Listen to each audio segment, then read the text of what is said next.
السلام علیکم ورحمۃ اللہ وبرکاتہ۔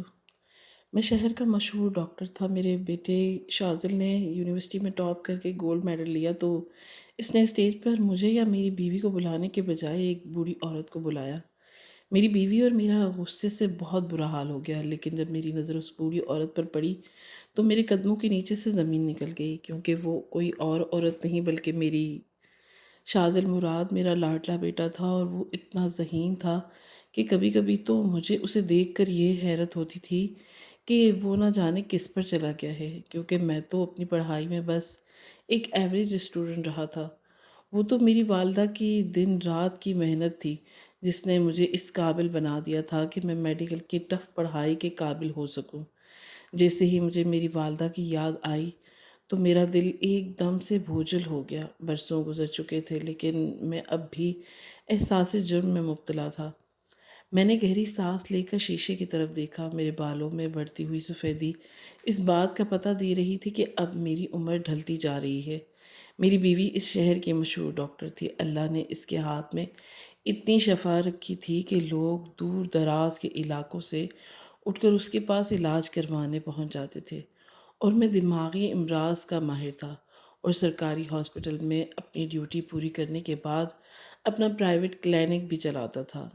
ہم دونوں کی شادی لو میرج تھی، لیکن میری والدہ نے میرا اتنا ساتھ دیا تھا کہ پورے خاندان کی مخالفت کے باوجود میری شادی خوش اسلوبی کے ساتھ زبیدہ خانم کے ساتھ ہو گئی تھی۔ میرا نام محسن مراد ہے، مجھے 32 سال ہو چکے ہیں، میڈیکل کی فیلڈ سے وابستہ ہوں۔ شازل مراد میرا پہلا بیٹا ہے۔ اس سے چھوٹی دو جڑواں بیٹیاں دانیہ اور وانیہ بیرون ملک گئی ہیں اعلیٰ تعلیم کے لیے، لیکن ہم لوگوں نے شازل کو بہت زیادہ سمجھایا بھی کہ وہ بھی اپنی بہنوں کے ساتھ ہی لندن پڑھائی کرنے چلا جائے، لیکن وہ ہماری بات نہیں مانا۔ بالآخر تنگ آ کر میں نے اور میری بیوی نے اس کے حال پر چھوڑ دیا۔ وہ طبیعتاً بڑا ہی عجیب لڑکا تھا، بچپن سے ہی نہایت سنجیدہ، فرما بردار اور کم گو۔ کئی بار تو مجھے اور میری بیوی کو اس بات پر بھی شک گزرتا کہ کہیں وہ کسی ذہنی الجھن کا شکار تو نہیں ہے۔ آج یونیورسٹی میں تقسیم انعامات کی تقریب تھی۔ شازل نے اپنے ڈپارٹمنٹ میں ٹاپ کیا تھا اور گولڈ میڈل جیتا تھا۔ میری بیوی پاکستانی نظام کو کچھ خاص نہیں سمجھتی تھی۔ بچپن سے میرے بیٹے کی خوشی کی خاطر وہ تمام کے ساتھ تیار ہو کر میرے ساتھ یونیورسٹی جا رہی تھی۔ آج خصوصی طور پر اس نے اپنے کلینک سے چھٹی کی تھی۔ شازل مراد کا نام پکارا گیا تو میں اور میری بیوی اپنی سیٹ سے اٹھ کر کھڑے ہو گئے، کیونکہ شازل ہم دونوں سے بے حد محبت کرتا اور اس خاص دن کے موقع پر ہمارا اس کے ساتھ اسٹیج پر ہونا ضروری تھا۔ لیکن یہ دیکھ کر ہم میاں بیوی ایک دوسرے کی طرف حیرت سے دیکھتے رہے کہ جیسے ہی شازل گولڈ میڈل لینے کے لیے اسٹیج پر پہنچا، اس نے ایک عورت کا ہاتھ پکڑا ہوا تھا جو سفید رنگ کی چادر میں ملبوس تھی۔ میری بیوی کا موڈ دیکھ کر خراب ہو گیا اور قریب تھا کہ وہ یہ تقریب چھوڑ کر چلی جاتی۔ میں نے اس کا ہاتھ پکڑ کر اسے کھینچ لیا۔ میں نہیں چاہتا تھا کہ اخباری نمائندوں کی نظر اس پر پڑ کہ شہر کی مشہور گائنر ڈاکٹر زبیدہ خانم اپنے بیٹے کی تقسیم انعامات کی تقریب کو چھوڑ کر چلی گئی۔ جب اس سے میزبان نے پوچھا کہ وہ اپنی اس ڈگری کا صحرا کس کے سر پر سجاتا ہے تو اس نے بڑے اعتماد کے ساتھ کہا کہ سب سے پہلے میں اللہ کا شکر گزار ہوں کہ اس نے مجھے اس قابل بنایا، اور پھر ایک عظیم ہستی جو پچھلے کئی برس سے میرے ساتھ ہے۔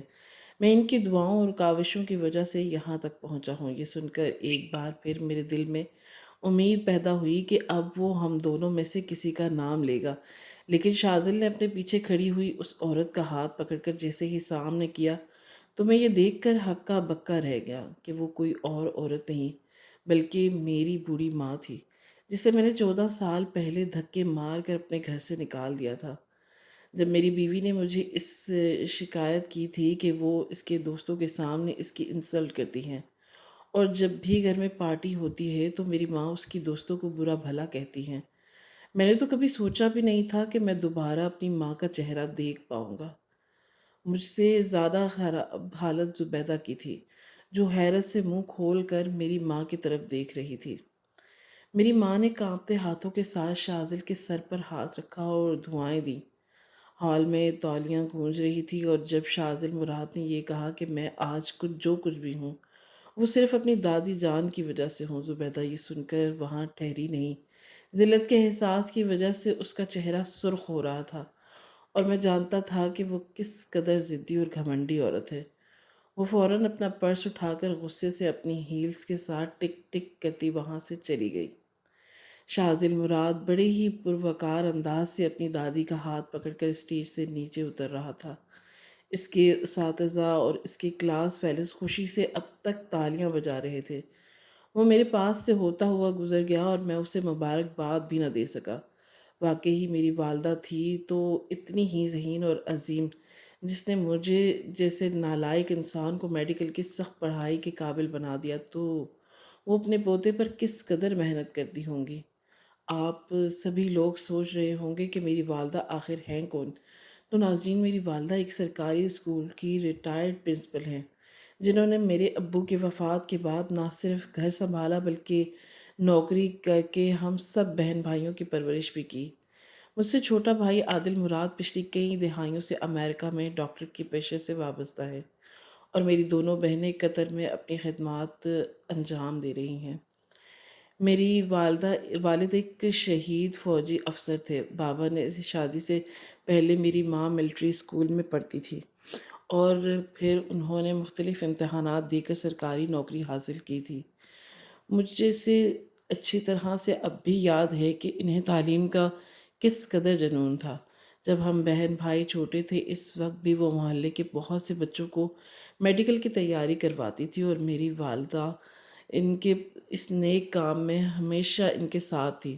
میرے بابا کا ماننا تھا کہ تعلیم ایک روشنی ہو، اور انسان کے پاس اگر تعلیم ہو تو اسے ایک شمع سے دوسری شمع روشن کرنی ضرور ہوتی ہے۔ میں ماضی کے دھندلے میں کھویا ہوا تھا کہ جب اچانک ایک مقامی اخبار کا رپورٹر میرے سامنے آیا اور مجھ سے چپتا ہوا سوال کر ڈالا، حسن مراد سر، جس خاتون کے ساتھ ابھی آپ کے بیٹے نے گولڈ میڈل وصول کیا، وہ کون ہیں؟ کیا وہ سچ میں آپ کی والدہ ہیں یا پھر آپ کی کوئی عزیزہ ہیں؟ میں ان لوگوں کے سوال کا کوئی جواب نہ دیتے ہوئے تیزی سے وہاں سے نکل گیا، کیونکہ جب میں بھی کوئی میرا انٹرویو کرتا تھا تو میں اسے ہمیشہ یہی بتاتا تھا کہ میری والدہ کافی عرصے پہلے انتقال کر چکی ہیں۔ میں اب انہیں کس منہ سے بتاتا کہ شاذل اپنی دادی کے ساتھ ہی وہ میڈل وصول کر کے آیا ہے۔ میں اپنی گاڑی تک تو تیز رفتار سے پہنچ گیا، لیکن گاڑی میں بیٹھ کر مجھے یوں لگا کہ جیسے میں ایک دم سے برسوں کا مریض ہو گیا ہوں۔ میری سانس پھول رہی تھی اور دل ایک دم سے گھبرانے لگا۔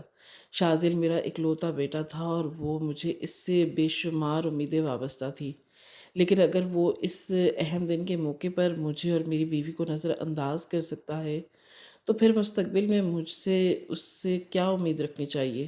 تبھی کوئی میرا برابر میں زور سے ہنسا تو میں نے دیکھا کہ وہاں پر میں ہی بیٹھا تھا، اور مجھے میری ہی شکل میں حسن مراد، اب کیوں خوفزدہ ہو رہے ہو؟ بھول گئے ہو وہ وقت جب تمہاری ماں تمہارے سامنے ہاتھ جوڑ کر کہہ رہی تھی کہ اس طوفانی بارش میں اسے گھر سے مت نکالو، مگر اس وقت تمہاری نظروں میں تمہاری چہیتی بیوی کے پیار کی پٹی بندھی ہوئی تھی، جس نے تمہیں ہر طرح سے اندھا کر دیا تھا۔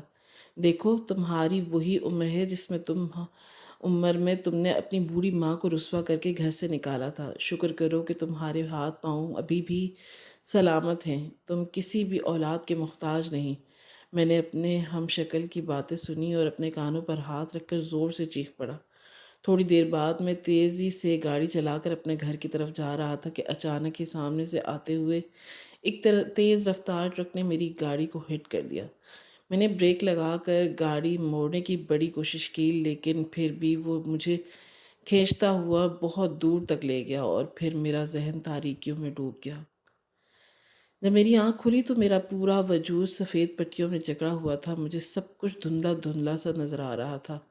مجھے لگا کوئی مجھ پر جھکا ہوا ہے۔ میں نے بہت دھیان کر کے دیکھا، کوشش کی تو وہ میری ماں کا بوڑھا چہرہ تھا۔ اس کی بوڑھی آنکھوں سے آنسو نکل کر میرے ماتھے پر گر رہے تھے۔ تبھی میں نے شاذل کی آواز سنی، جو کہہ رہا تھا کہ دادی پلیز مت روئے، یہ بچ جائیں گے، انہیں کچھ نہیں ہوگا۔ شاذل کے لہجے میں کچھ ایسی کاٹ تھی کہ میرا ذہنی وجود جیسے چھلنی ہو کر رہ گیا تھا۔ اپنی سگی اولاد کے منہ سے جب ماں باپ اپنے لیے اتنے سخت الفاظ سنیں تو ان پر کیا گزرتی ہے، یہ سمجھنے میں مجھے پورے 14 سال گئے۔ ایک دم میرے سر میں تیز درد اٹھا اور ایک چیخ بے اختیار ہی میرے حلق سے نکلی۔ شاید وہ برسوں پرانا دبا ہوا درد تھا یا احساس جرم یا پھر ندامت۔ ڈاکٹر فوراً بھاگ کر مجھے تک پہنچے اور کمرے میں موجود سبھی لوگوں کو ڈانٹنے لگیں کہ وہ باہر چلے جائیں۔ ڈاکٹر نے کوئی انجیکشن بھر کر میرے بازو میں لگایا اور ذرا دیر بعد ہی میں دوبارہ بے ہوش ہو چکا تھا۔ اسی دوران میں جب میری آنکھ کھلتی تو مجھے اپنے مہربان ماں کا چہرہ نظر آتا۔ زبیدہ کا تھکا تھکا چہرہ بھی میں دیکھ رہا تھا، لیکن میں کچھ بھی نہیں بول پا رہا تھا اور نہ ہی میں اپنی گردن کو خود سے حرکت دے پا رہا تھا۔ مجھے شدید قسم کی انرجی ہو رہی تھی۔ کئی روز بعد اس روز میں مکمل ہوش میں تھا جب ڈاکٹر میرے کمرے میں آ گئی اور میری بیوی اور بیٹے کو بتانے لگی کہ ان کا زندہ بچ جانا کسی معجزے سے کم نہیں، لیکن اب یہ ساری عمر ہی اسی بیڈ پر گزاریں گے۔ ان کی ریڑھ کی ہڈی اور حرام مغز بری طرح سے متاثر ہے اور ساتھ ہی بولنے کی صلاحیت پر بھی نہایت برا اثر پڑا ہے۔ ڈاکٹر کی یہ بات سن کر میں رونا چاہتا تھا، لیکن نہ تو میری آواز نکل رہی تھی اور نہ ہی میں اپنے وجود کو ہلا پا رہا تھا۔ شاید میں کئی مہینے اسی ہاسپٹل میں داخل رہا۔ شاذل ذرا سی دیر کے لیے ہاسپٹل آتا تھا، دن بھر میں نرسز کی رحم کرم پر رہتا۔ میری بیوی زبیدہ اپنے کلینک سے چھٹی کر کے ہاسپٹل پہنچتی اور پھر ذرا دیر میرے پاس رک کر وہ بھی گھر چلی جاتی۔ چند روز پہلے میں اتنا نامی گرامی ڈاکٹر تھا، اب خود بے بس ہو کر بستر پر پڑا ہوں۔ میں نے اپنی نظروں سے اپنے سارے رشتوں کی سچائی دیکھ لی۔ میری وہ دونوں بیٹیاں جو ہر روز مجھ سے ویڈیو کال پر بات کرتی تھی، ان کا بھی کچھ پتہ نہیں تھا۔ میں اندر ہی اندر احساس تنہائی سے مرتا جا رہا تھا۔ نہ جانے میری ماں بھی ہاسپٹل کیوں نہیں آ رہی تھی۔ میں زور زور سے ماں کہہ کر چلانے کی کوشش کرتا تو میرے حلق سے آواز ہی نہیں نکل پاتی تھی۔ پورے 2.5 مہینے بعد میں ہاسپٹل سے چھٹی ملی۔ زبیدہ اس روز بڑے مصروف انداز میں ہاسپٹل پہنچی، بلز وغیرہ کلیئر کیے۔ شاذل اس روز بھی اپنی ماں کے ساتھ نہیں تھا۔ میل نرسز نے مجھے ایمبولینس میں منتقل کیا۔ اب میرا واحد سہارا الیکٹرک وہیل چیئر تھی اور میں اپنی ہر ضرورت کے لیے میل نرس کو محتاج ہو گیا تھا۔ ہمارا ماسٹر بیڈ روم دوسری منزل پر تھا، لیکن اب زبیدہ نے میرے لیے وہ چھوٹا سا روم کھلوا دیا تھا جہاں پر زبیدہ کی فرمائش پر میں نے اپنی والدہ کو رکھا تھا۔ جب میں نے 20 سال پہلے یہ گھر بنوایا تھا، میرے بابا جب شہید ہوئے تھے، میری ماں بہت خوبصورت بھی تھی اور جوان بھی تھی۔ میری عمر اس وقت 12 سال تھی۔ مجھے اب بھی اچھی طرح سے یاد ہے کہ میری نانی اماں نے انہیں بڑا مجبور کیا تھا کہ وہ دوسری شادی کر لیں، لیکن انہوں نے اپنی اولاد کی خاطر اکیلے رہنا منظور کر لیا تھا، لیکن دوسری شادی پر رضامندی نہیں دی تھی۔ لیکن وہی اولاد جب اس قابل ہوئی کہ اپنی ماں کی دی گئی ساری قربانیوں کا بدلہ انہیں دے سکے تو اس نے انہیں دھکے دے کر گھر سے باہر نکال دیا۔ میری نظر میں 14 سال پہلے کا وہ منظر تازہ ہو گیا جب میری ماڈرن بیوی نے مجھے ایمرجنسی کال کر کے گھر بلایا تھا۔ میں اس وقت بہت ہی ضروری میٹنگ میں مصروف تھا۔ زبیدہ نے اس روز مجھے دھمکی دی تھی کہ اگر میری ماں کی یہی حرکتیں برقرار رہیں تو وہ میری تینوں بچوں کو لے کر مجھے چھوڑ کر چلی جائے گی۔ شاذل اس وقت 13 سال کا تھا اور میری دونوں بیٹیاں 9 کی۔ میں نے اپنی ماں سے بہت ہی برا سلوک کیا تھا اور غصے میں انہیں یہاں سے تک کہ کہہ دیا تھا کہ وہ گھر کی مالکن نہیں ہیں بلکہ صرف یہاں رہتی ہیں اور یہ گھر زبیدہ کی ملکیت ہے۔ یہاں پر وہی ہوگا جو زبیدہ چاہے گی۔ میری ماں اس وقت حیرت سے میرا چہرہ دیکھ رہی تھی۔ میری ماں نے روتے ہوئے مجھ سے پوچھا تھا کہ حسن مراد، اگر یہ گھر تمہاری بیوی کا ہے تو مجھے بتاؤ کہ تمہارے باپ کا چھوڑا ہوا وہ گھر کہاں ہے جو میری ملکیت تھا، اور تم نے اور تمہارے بھائی نے اسے بیچ کر مجھے بے گھر اور بے آسرا کر دیا تھا۔ ان کی یہ بات سن کر غصے سے میرا دماغ ہی گھوم گیا اور جلتی پر تیل زبیدہ نے لگائی، مجھے یہ بتا کر کہ میری ماں محلے کے بچوں کو ٹیوشن پڑھاتی ہیں تاکہ دنیا کی نظر میں یہ ثابت کر سکے کہ ہم انہیں کسی چیز سے محروم رکھا ہے۔ میری ماں نے بڑے دکھ کے ساتھ میری طرف دیکھتے ہوئے کہا کہ حسن مراد، تم جانتے ہو کہ میں محلے کے بچوں کو شروع دن سے ہی پڑھاتی ہوں اور یہاں پر موجود لوگ بھی یہ بات جانتے ہیں کہ جن بچوں کو میں پڑھاتی ہوں وہ ہمیشہ اچھے نمبر سے اپنے ٹیسٹ پاس کر لیتے ہیں، اور میں نے کبھی کسی سے پیسوں کی کوئی بات نہیں کی۔ یہ حقیقت میں بچپن سے ہی جانتا تھا اور جانتا تھا کہ میری ماں کے اسٹوڈنٹ بے شمار ہیں، یہاں تک کہ امی اگر مارکیٹ بھی جاتی تھی تو دکاندار عزت سے کھڑے ہو کر یہ کہتے تھے کہ آپ ہماری اور ہمارے بچوں کے استاد ہیں، لیکن میں نے جب زبیدہ کی آنکھوں میں دیکھا تو وہاں پر صاف لکھا تھا کہ اب وہ کسی صورت بھی امی کو گھر میں رہنے کی اجازت نہیں دے سکتی۔ میں نے امی سے سخت لہجے میں کہا کہ امی پلیز ہم لوگوں کو ہمارے طریقے سے زندگی گزارنے دیں، میرا گھر برباد مت کریں۔ میرے چھوٹے چھوٹے بچے ہیں، اگر روز ہی میرے گھر میں یہ سب ہوتا تو میرا گھر ٹوٹ جائے گا اور میرے بچے بھی برباد ہو جائیں گے۔ اور پھر امی روتی رہ گئی تھی اور میں نے ان کا سامان جو زبیدہ پہلے ہی پھینک چکی تھی اٹھایا اور تیز بارش میں دروازہ کھول کر انہیں گھر سے باہر نکال دیا تھا۔ یہ سارا منظر میری آنکھوں کے سامنے بالکل فلم کی طرح چل رہا تھا۔ میں پسینے میں بری طرح سے شرابور ہو چکا تھا۔ میرے ہاتھ کے پاس ایک بٹن رکھا تھا جسے بجا کر میں میل نرس کو بلا سکوں۔ پیاس کی وجہ سے میرا حلق خشک ہو رہا تھا۔ میں نے بڑی کوشش کی کہ میں وہ بٹن دبا سکوں لیکن میں کامیاب نہیں ہوا۔ میری بے بسی نظر سامنے دیوار پر لگی گھڑی پر گئی تو گھڑی پورے 9 بجا رہی تھی۔ باہر سے گاڑی کا ہارن سنائی دیا۔ مجھے لگا کہ میری بیوی کام سے واپس لوٹی تو میرے پاس ضرور آئے گی، لیکن مجھے زبیدہ کے ساتھ کسی مرد کی آواز سنائی دی۔ اس کی باتیں نہایت غیر اخلاقی تھی۔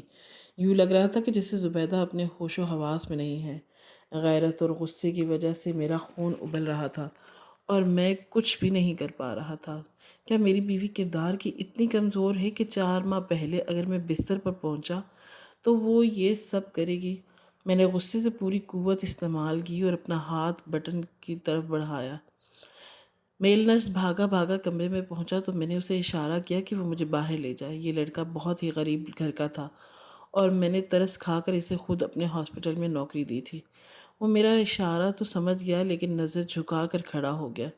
میری آنکھوں سے بے بسی کے آنسو گر رہے تھے۔ اس لڑکے کے منظر نے میرا چہرہ صاف کیا اور پھر مجھے پانی پلانے لگا۔ سر، میڈم کا حکم ہے کہ آپ کو باہر نہیں جا سکتے اور نہ ہی شاذل اور بڑی بیگم صاحبہ کو وہ آپ سے ملنے کی اجازت دے رہی ہیں۔ وہ روز آتے ہیں اور واپس چلے جاتے ہیں۔ یہ سن کر میرا کلیجہ جیسے اندر سے کٹ سا گیا۔ میں سمجھتا تھا کہ میری ماں ناراض ہو کر مجھ سے ملنے نہیں آ رہی، لیکن یہ عورت جان بوجھ کر میرے بیٹے اور میری ماں کو مجھ سے دور رکھ رہی ہیں۔ میں اپنی پوری قوت لگا کر 2-3 لفظ بولنے میں کامیاب ہو گیا۔ مظہر میری بات سن کر کچھ خوف زدہ ہوا اور پھر اپنا سر رضامندی میں ہلا دیا۔ اگلے روز زبیدہ صبح کے وقت 5 منٹ کے لیے میرے کمرے میں آئی، میری دوائیاں چیک کی، مظہر سے میری خیریت پوچھی اور پھر 1 منٹ میرے پاس کھڑے ہو کر بنا کچھ بولے ہی باہر نکل گئی۔ آج سے پہلے کبھی میں نے اپنی بیوی کے اس طرح کے لباس پر کوئی شکوہ شکایت نہیں کی تھی، لیکن اب مجھے اندازہ ہو رہا تھا کہ میری بیوی زمانے کے ساتھ چلتے چلتے بہت آگے نکل گئی ہے۔ لیکن اب افسوس کا کوئی فائدہ بھی نہیں تھا۔ میں دل ہی دل میں اللہ تعالیٰ سے معافی مانگ رہا تھا۔ میں نے واقعی اپنی ماں کا بہت دل دکھایا تھا اور شاید یہ سب اسی کی سزا تھی۔ دن میں 1:30 بجے شاذل اور اماں مجھ سے ملنے آ گئے۔ اماں بڑی بے چینی سے میرا منہ اور سر چوم رہی تھی، کہتی کہ ماں ماں ہی ہوتی ہے۔ شاذل بھی بڑا پریشان تھا۔ اماں مجھے کہنے لگی کہ حسن بیٹا اگر فکر مت کرو، اللہ نے چاہا تو تم بہت جلدی ٹھیک ہو جاؤ گے۔ میں ٹوٹے ہوئے الفاظ میں اپنی ماں سے بار بار معافی مانگ رہا تھا۔ میں نے دیکھا کہ مظہر شاذل کو باہر بلا کر لے گیا۔ شاذل جب واپس لوٹا تو بڑا پریشان سا تھا۔ وہ لوگ کچھ دیر وہاں رک کر واپس چلے گئے اور دوبارہ آنے کا بھی کہا۔ میرا دل آج بہت ہلکا پھلکا سا ہو گیا تھا اپنی ماں اور بیٹے سے مل کر۔ چند دن بعد میرا بیٹا اپنی ماں کی غیر موجودگی میں ہی مجھے وہاں سے نکال کر لے گیا۔ میری ماں نے ایک چھوٹا سا ٹیوشن سینٹر بنا رکھا تھا اور ابو کے کسی دوست نے انہیں ایک چھوٹا سا گھر بھی لے کر دے دیا تھا جس کی ہر ماہ وہ قسط بھرتی رہتی تھی اور اب اپنے گھر کی مالک تھی۔ شاذل نے ایک بہت بڑی کمپنی میں انٹرویو دیا تھا اور فوراً سلیکٹ ہو گیا تھا۔ میں بہت جلدی صحت یاب ہو رہا تھا۔ حیرت انگیز بات یہ تھی کہ ڈاکٹر نے تو کہا تھا کہ مجھے اب آگے کی زندگی ویل چیئر پر ہی گزارنی ہے، لیکن شاذل ہفتے میں 3 بار مجھے فزیو تھراپی کروا رہا تھا جس سے میرا جسم ٹھیک ہوتا جا رہا تھا۔ زبیدہ نے فون کر کے شاذل کو بہت برا بھلا کہا تھا اور دھمکیاں بھی دی تھی کہ وہ مجھے لے کر واپس اپنے گھر آ جائے ورنہ زبیدہ ہر چیز سے اسے آگ کر دے گی۔ لیکن شاذل بہت مضبوط ارادے کا مالک تھا۔ خدا کا شکر تھا کہ وہ میرے جیسا نہیں تھا، ورنہ شاید مجھے یوں ہی مرنے کے لیے چھوڑ دیتا۔ میں ابھی پوری طرح سے ٹھیک بھی نہیں ہوا تھا کہ مجھے عدالت کا نوٹس ملا۔ زبیدہ نے مجھ سے طلاق مانگی تھی۔ وہ کاغذ میرے ہاتھ میں تھا، میرے ہاتھ لرز رہے تھے۔ ہماری 28 سال کی رفاقت تھی جس کو زبیدہ ایک پل میں ہی توڑنے جا رہی تھی۔ شاذل نے میری طرف دیکھا اور پھر میرے ہاتھ پر اپنا ہاتھ رکھ کر دبایا۔ اگر میں اسے طلاق نہ بھی دیتا تو وہ عدالت کے ذریعے مجھ سے طلاق حاصل کر لیتی۔ اماں اور شاذل اس سے ملنے بھی گئے اور سمجھانے کی کوشش بھی کی، لیکن وہ بری طرح ہتھے سے اکھڑ گئی اور ان کی بے عزتی کر کے انہیں گھر سے نکال دیا۔ میں اچھی طرح جانتا تھا کہ وہ یہ سب کیوں کر رہی ہے۔ میں چونکہ سرکاری ہاسپٹل میں اعلیٰ عہدے پر کام کرتے ہوئے بہت زیادہ گھپلے کر چکا تھا اور میں نے اپنی ساری پراپرٹی ہمیشہ زبیدہ کے نام پر خریدی تھی، اس لیے اب وہ مجھے چھوڑ کر اس سب پر قبضہ کرنا چاہتی تھی۔ میں نے اچھی طرح سوچا سمجھا، 3 4 بار عدالت میں جا کر مجھے یہ اندازہ بھی ہو گیا تھا کہ دولت سے ہر چیز خریدی جا سکتی ہے، اور پھر میں نے اسے طلاق دے دی۔ جس دوست رشتہ دار کو بھی معلوم ہوا کہ زبیدہ نے مجھ سے طلاق لے لی ہے، اسے یہ حیرت ہوئی کہ بھلا کوئی اس عمر میں بھی اتنی انتہا کا قدم اٹھا سکتا ہے۔ تب مجھے معلوم ہوا کہ زبیدہ نے تقریباً ساری پراپرٹی بیچ ڈالی اور کل وہ لندن جا رہی ہے۔ بیماری کی وجہ سے میں چھٹیوں پر تھا۔ یہ بھی شکر تھا کہ زبیدہ کے اکسانے پر بھی میں نے سرکاری نوکری نہیں چھوڑی۔ شاذل نے اپنی بہنوں سے بھی رابطہ کرنے کی کوشش کی تھی۔ جب انہیں سارے حالات کا علم ہوا تو وہ بھی بہت زیادہ پریشانی میں آ گئیں۔ ان کی تعلیم کے بھی 2 سال رہتے تھے۔ وہ لوگ اسی وجہ سے پریشان تھی کہ ان کی تعلیمی اخراجات کہاں سے پورے ہوں گے۔ میں نے شاذل سے کہہ کر اپنی وہ کوٹھی فروخت کر دی جو میرے نام تھی۔ اگر شاذل کی جگہ کوئی اور ہوتا تو وہ اپنا حصہ بیچ کر بہنوں کی تعلیم پر لگانے کے لیے کبھی بھی رضامند نہیں ہوتا۔ مجھے اب معلوم ہوا تھا کہ جیسے ہی شاذل 19 سال کا ہوا تھا، وہ کوچنگ سینٹر جانے کہہ کر اپنی دادی سے ملنے لگا تھا، اور اس کی دادی ہی مسلسل اسے پڑھاتی تھی۔ دیکھتے ہی دیکھتے میرے سامنے لوگوں کے چہرے بے نقاب ہو گئے تھے۔ میری بیوی پچھلے کئی برس سے اپنے کزن شامیر کے ساتھ تعلقات میں تھی، اور جس وقت میری بیوی نے اماں کو گھر سے نکلوایا تھا اس وقت شامیر پاکستان آیا ہوا تھا، اور امی نے زبیدہ کو یہی سمجھانے کی کوشش کی تھی کہ اپنے شوہر کی عزت اور مرتبے کا خیال کرے اور یہ گھٹیا حرکت نہ کرے۔ شاذل بچپن سے ہی ذہنی دباؤ کا شکار اسی وجہ سے رہا کہ میں جو اپنے کام کاج میں مصروف رہتا تھا، میری ماں کے گھر سے جانے کے بعد میری بیوی کھلے عام اپنے مرد دوستوں کے ساتھ میرے گھر پہ پارٹیاں کرتی تھی۔ میری بیوی چونکہ ایسے ماحول سے تعلق رکھتی تھی جہاں پر یہ باتیں عام تھیں، 6 مہینے بعد ہی میں اس قابل ہو گیا تھا کہ لاٹھی کے سہارے چل پھر سکتا تھا۔ میں نے دوبارہ سے اپنی نوکری جوائن کر لی۔ لوگ میری طرف بڑی عجیب سی نظروں سے دیکھتے تھے۔ میں نے اپنے کانوں سے اپنے بارے میں اتنی گھٹیا باتیں سنی کہ میں گھر آ کر رو پڑتا تھا۔ ساری دنیا ہی جانتی تھی کہ میری بیوی کیسے عورت ہے، صرف میں نے ہی دولت کی چکا چوند میں اندھا ہو کر اس کی طرف سے اپنی آنکھیں بند کر رکھی تھیں۔ اب مجھے سمجھ آ رہا تھا کہ شاذل ہمیشہ اپنی ماں کے منتخب کردہ راستہ چھوڑ کر خود اپنا فیصلہ کیوں کرتا تھا۔ میری بوڑھی ماں میرے سارے کام اپنے ہاتھوں سے کرتی تو مجھے اپنا بچپن یاد آ جاتا۔ ہاسپٹل جاتے ہوئے میرا ٹفن بھی بنا کر دیتی اور دروازے سے نکالتی ہوئے جب مجھے اپنی دعا کے حصار میں بے اختیار رو پڑتا۔ کتنا بڑا بد نصیب تھا، میں نے اپنی جنت کو خود اپنے ہاتھوں سے گھر سے نکالا اور اتنے برس تک یہ معلوم کرنے کی بھی کوشش نہیں کی کہ وہ زندہ بھی ہیں یا مر گئی۔ لیکن یہ بھی خدا کا شکر تھا کہ اس نے مجھے موت کے منہ میں پہنچا کر یہ دکھایا کہ میرا اپنا کون ہے اور پرایا کون ہے۔ میری ماں شروع دن سے ہی نماز کی پابند تھی اور میں نے جانے کب سے خدا کی بندگی سے محروم تھا۔ ان کی دیکھا دیکھی میں نے بھی نماز پڑھنا شروع کر دی۔ ہمارے لیے اب شہر میں رہنا بالکل محال ہو گیا تھا۔ شاذل کو بھی اس کی یونیورسٹی فیلوز اور دوست تانے دیتے تھے کہ اس کی ماں بڑھاپے میں اس کے باپ کو چھوڑ کر ایک غیر مرد کے ساتھ لندن چلی گئی ہیں۔ میں نے اپنی ماں کی طرف دیکھا کیونکہ ایک بار پھر سے انہیں ہی بے گھر ہونا پڑا، لیکن میری ماں نے ہمیشہ کی طرح میری خوشی کو عزیز رکھا۔ میں نے اپنا تبادلہ دوسرے شہر کرا لیا۔ شاذل نے بھی اپنی نوکری چھوڑ کر دوسرے شہر میں نوکری کر لی۔ میری بیٹیوں کی تعلیم مکمل ہونے میں 6 مہینے باقی تھے، تبھی امی نے مجھ سے اپنی ایک دیرینہ خواہش کا اظہار کیا کہ وہ ایک بار اللہ کا گھر دیکھنا چاہتی ہیں۔ شاذل نے جیسے ہی ان کی یہ خواہش سنی، اس نے فوراً انتظامات کرنے شروع کر دیے، لیکن میرا دل عجیب طرح سے گھبرا رہا تھا۔ مجھے لگتا تھا کہ جیسے شاید خدا نے انہیں مجھے معاف نہیں کیا۔ شاذل نے اپنے دفتر سے چھٹی لے لی اور ہم لوگ عمرے کے لیے روانہ ہو گئے۔ جب کعبۃ اللہ پر میری نظر پڑی تو میں دھاڑے مار مار کر رویا۔ یہ بھی خدا کا کرم تھا کہ اس نے مجھ جیسے گناہگار کو اس قابل سمجھا کہ مجھے اس کے گھر کی حاضری نصیب ہو گئی۔ ہم لوگوں نے 3 عمرے کر لیے۔ اچانک میں نے محسوس کیا کہ جیسے اماں کچھ تھکی سی رہتی ہیں۔ میں نے ان کی طبیعت چیک کی تو سب کچھ ٹھیک تھا۔ میں نہیں جانتا تھا کہ یہ سفر میری ماں کا آخری سفر ہوگا۔ ایک روز ہم تینوں مسجد نبوی میں بیٹھے تلاوت کر رہے تھے کہ ماں نے مجھے کہا کہ میری ٹیک لگانا چاہتی ہوں۔ ابھی میں نے انہیں سہارا دیا بھی نہیں تھا کہ شاذل نے مسکرا کر انہیں اپنے کندھے سے لگا لیا۔ یوں ہی تلاوت کرتے کرتے نہ جانے کب امی کی روح پرواز ہو گئی۔ جب ہم دونوں کو احساس ہوا تو ہماری حالت خراب تھی، لیکن اماں کے چہرے پر اتنا سکون، مسکراہٹ تھی کہ یوں لگتا تھا کہ جیسے وہ ابھی اٹھ کر بیٹھیں گی۔ ان کے نصیب میں جنت البقیع کی مٹی لکھی تھی۔ ہم دونوں ماں باپ بیٹا ان کی خواہش پوری کرنے کے لیے، لیکن یہ معلوم نہیں تھا کہ یہ ان کی آخری خواہش ہوگی۔ امی ماں کی تدفین کر کے ہم دونوں پاکستان واپس لوٹے۔ میں ہر وقت انہیں یاد کر کے روتا رہتا۔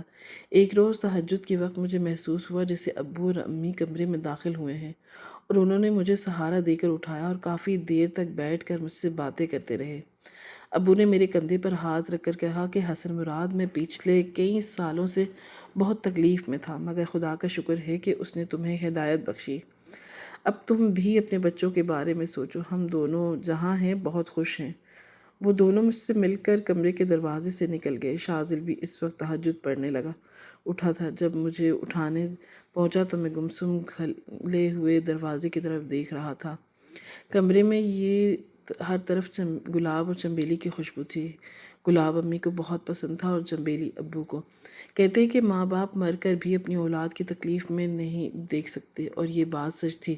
میں اپنے بیٹے کے ساتھ وضو کر کے خدا کے سامنے سجدے میں جھک گیا اور اس کا شکر ادا کرنے لگا کہ اس نے مجھے دنیا میں ہی اپنی غلطی سدھارنے کا موقع دیا۔